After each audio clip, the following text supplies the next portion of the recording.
டேய், உன் மனசுல என்னடா நினைச்சிட்டு இருக்க? என்ன? நாளைக்காவது அந்த பொண்ணை போய் பார்த்துட்டு வரலாமா? உனக்கு எத்தனை தடவை சொல்றது? பாண்டியன் கல்யாணத்துக்கு அப்புறம் தான் என் கல்யாணம். அதுக்கு இதுக்கு என்னடா சம்பந்தம்? என் கல்யாணத்துல அவன் பொண்டாட்டியும் மன வரைக்கும் பக்கத்துல நிக்கணும். அவனுக்கு என்ன பொண்டாட்டி சீமையில இருந்தா வரப்போறா? வீட்லயே இருக்கா. இன்னைக்கு நினைச்சாலும் ஒரு கயத்தை கழுத்துல கட்டினா முடிஞ்சு போகும். புரியாம பேசாத. அவனுக்கு ஜாதகத்துல நல்ல நேரம் இல்லையா? ஏண்டா, அவனுக்கு எப்ப நேரம் சரியாகி கல்யாணம் நடந்து என்ன இழுத்துக்கிட்டே போற? இன்னும் 2 மாசம் தான், எல்லாம் சரியாயிடும்.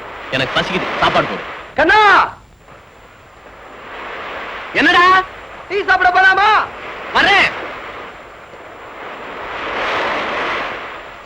ஏண்டா பசிக்குதுன்னா? பாண்டியன் கூப்பிடுறான்ல, போயிட்டு வந்து சாப்பிடுறேன்.